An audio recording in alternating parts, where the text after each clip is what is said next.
Amis poissons, bonjour et bienvenue sur ma chaîne YouTube.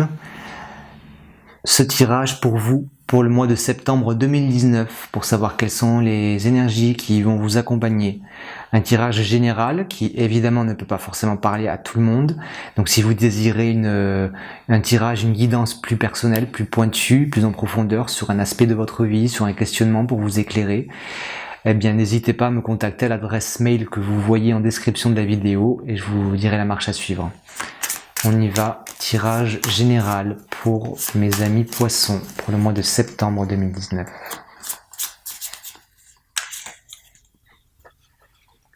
Alors je tire le tarot de Marseille, rénové et restauré par Jodorowsky qui a fait un travail superbe de mise à jour du tarot de Marseille, qui s'est un peu éloigné du côté divinatoire dont on a l'habitude, qui est revenu aux origines un peu plus traditionnelles, symboliques de chaque lame, et qui est tout aussi édifiant et enrichissant.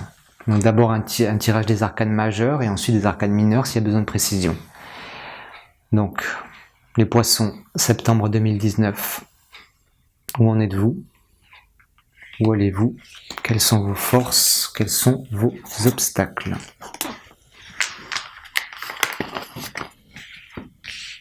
Alors, l'amoureux, le chariot. Donc en départ, vous êtes ici, c'est la carte qui vous représente, l'amoureux. L'amoureux, est-ce que vous êtes amoureux ou amoureuse déjà dans votre vie? Est-ce qu'il y a un questionnement là-dessus? Mais l'amoureux, c'est aussi la carte de faire ce qu'on aime et d'aimer ce qu'on fait et de prendre des décisions en conséquence. Donc c'est une belle énergie de plaisir. La carte de l'amoureux, c'est aussi la carte du plaisir. Ça peut être la carte des rencontres, évidemment, mais c'est d'abord être dans la joie de ce qu'on fait et de la joie pure et simple. Prendre des décisions. Parce que l'amoureux, c'est aussi la carte du choix, lequel il va choisir entre ces deux personnages, ou du non-choix. La carte des relations, ambiguës, complexes. Vous vous dirigez, ce mois-ci, c'est la carte vers laquelle vous vous dirigez, votre but en mois de septembre, vers le chariot. Le chariot qui prend un nouveau départ, qui est plein d'énergie, de conquête, et qui veut explorer de nouveaux territoires. Si petite anecdote, le chariot en fait ne bouge pas. Si on regarde bien l'arcane, le chariot est ancré dans la terre. Et c'est la terre qui tourne. Le mouvement se fait par la terre. Il est connecté à la terre-mère. Les animaux, par exemple, les deux chevaux qui tirent le char, vont chacun de leur côté. Ils ne sont pas forcément synchronisés. Donc on ne sait pas si le chariot avance vraiment ou s'il reste statique. En tout cas, c'est cette énergie de parcourir le monde. Il peut représenter, si on regarde que en haut, un acteur dans une scène de théâtre. Est-ce que vous avez des projets artistiques de vous représenter, de vous mettre en scène? Ou tout simplement, est-ce que vous avez envie d'avancer sur certaines choses, de partir, de découvrir, d'apprendre quelque chose de nouveau, j'ai l'impression aussi. Ou de vous éloigner de certaines relations, puisque c'est cet axe-là, vous partez d'ici, vous arrivez là. Vous partez de certaines relations qui peuvent être un peu trop bizarres, un peu trop étouffantes. Votre force dans ce cheminement, ce mois-ci, c'est le pendu. Le pendu, c'est la deuxième carte de la deuxième série décimale du tarot, 12, 2. Le 2, on nous parle de gestation, d'attente. On n'est pas encore dans l'énergie du 3 d'explosion des créativités. Et ici, c'est une force dans cette position pour vous, les poissons. C'est-à-dire que le pendu, il a choisi son état. C'est contrairement à ce qu'on peut penser des fois que c'est une carte de blocage, c'est pas forcément une carte de blocage dans l'aspect positif, c'est une carte de s'en remettre totalement à l'univers, On attend tout simplement ce qui peut arriver ou ce qui peut ne pas arriver. On est dans une attente joyeuse sans savoir ce qui va arriver et on est dans un état de réceptivité totale. Et c'est juste merveilleux. Donc c'est votre force ce mois-ci, c'est de laisser venir les choses à vous, c'est de pas trop en faire et vraiment de savoir accueillir ce qui va arriver. Vos obstacles maintenant, s'il doit y en avoir, le battleur et l'ermite.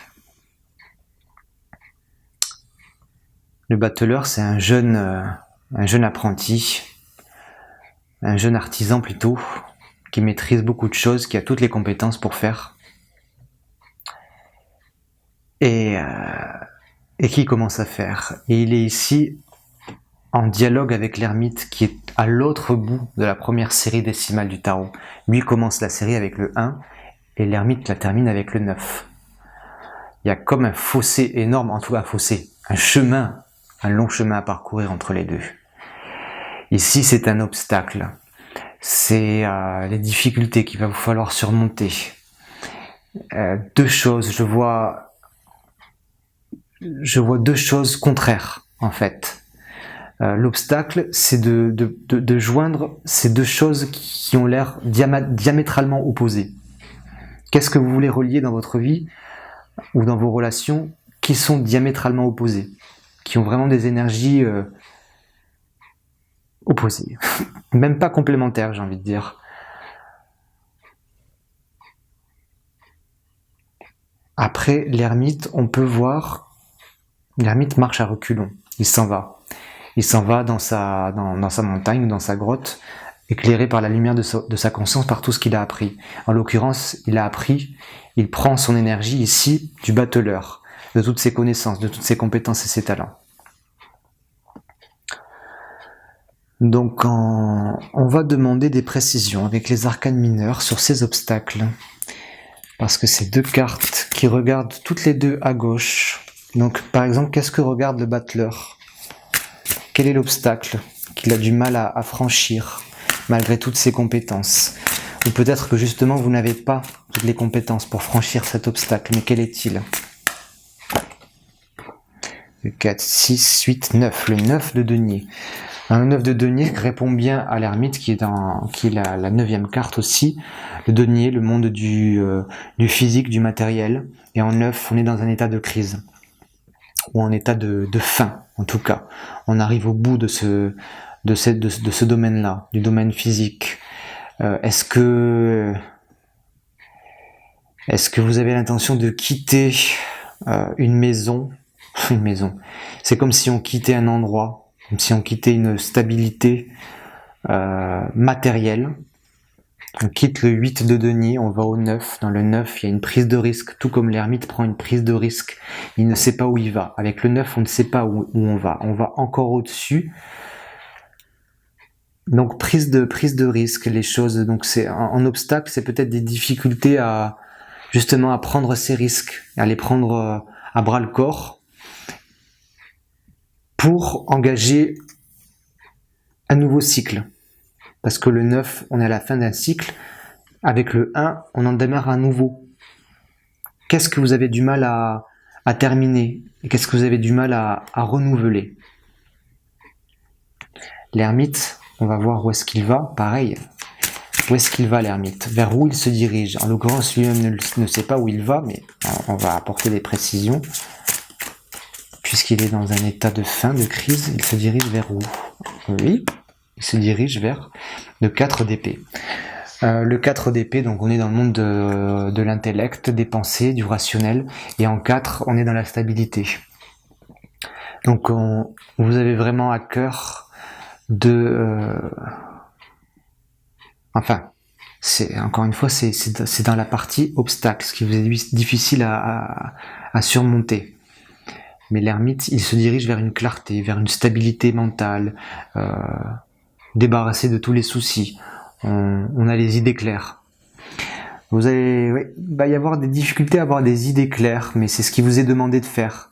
De peut-être vous isoler un peu, de vous recentrer sur vous-même pour clarifier vos pensées, vos idées, de réussir à terminer un cycle, à vous séparer de quelque chose pour avancer parce que vous avancez de toute façon, c'est ce que vous promet le chariot. Vous avancez avec une belle énergie, avec l'amoureux, en faisant des choix, en étant bien entouré et en laissant faire les choses. Vous n'êtes pas dans le contrôle, donc c'est très bien. Qu'est-ce que je peux vous dire de plus? On peut tirer une dernière carte avec le tarot au chaud. J'aime bien tirer une seule carte de ce tarot, tellement chaque lame a un message très fort et complet, avec un petit livret. Donc je vous lirai le passage. Allez, une carte pour les poissons. Pour le mois de septembre 2019.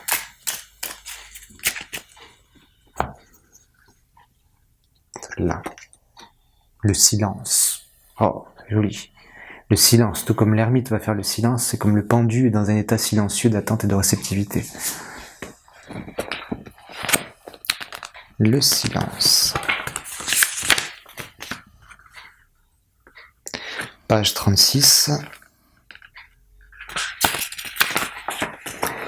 La réceptivité silencieuse d'une nuit de pleine lune. Ah oui, c'est la pleine lune le 14 septembre, il me semble. Et il me semble que c'est une pleine lune en poisson, en plus, donc qui est totalement dans votre signe. Et qui va faire... en pleine lune en poisson, on apporte... fait la lumière sur votre rôle à jouer dans le monde. Donc ici... étoilé et se reflète tel un miroir en bas dans le lac brumeux. Le visage dans le ciel est plongé dans une profonde méditation. C'est la déesse de la nuit qui apporte la profondeur, la paix et la compréhension. Le moment est très précieux pour vous maintenant. Il vous sera facile de vous recueillir, comme l'ermite, de sonder les profondeurs de votre silence intérieur et de trouver le point où il rejoint le silence de l'univers. Vous n'avez besoin. La compréhension et la perception qui viennent à vous en ce moment se manifesteront plus tard, lors d'une nouvelle phase de vie où vous serez plus ouvert vers l'extérieur. Ce qui vous est promis avec le chariot, vous allez vers l'extérieur de toute façon, vous allez vous allez vers le monde. Donc j'espère que cette carte a très bien résumé le tirage de Marseille et que ça vous a parlé, amis poissons. Voilà, encore une fois, si vous voulez un tirage, une guidance plus personnelle, pour éclaircir un certain domaine de votre vie, avec un tirage plus approfondi que ce que j'ai fait ici, et avec mes ressentis en plus, n'hésitez pas à me contacter à l'adresse mail que vous voyez en description de la vidéo. N'hésitez pas à vous abonner aussi à la chaîne pour recevoir les prochains tirages pour les prochains mois. Je vous souhaite un beau mois de septembre, un bel équinoxe d'automne, avec les nouveaux départs, les nouvelles relations qui arrivent, avec la sagesse, la tranquillité que nous insuffle l'automne, de rester silencieux, d'attendre, d'observer peut-être la nature. Pour terminer les anciens cycles et pour rebondir sur quelque chose d'autre plus tard. Merci, à très vite.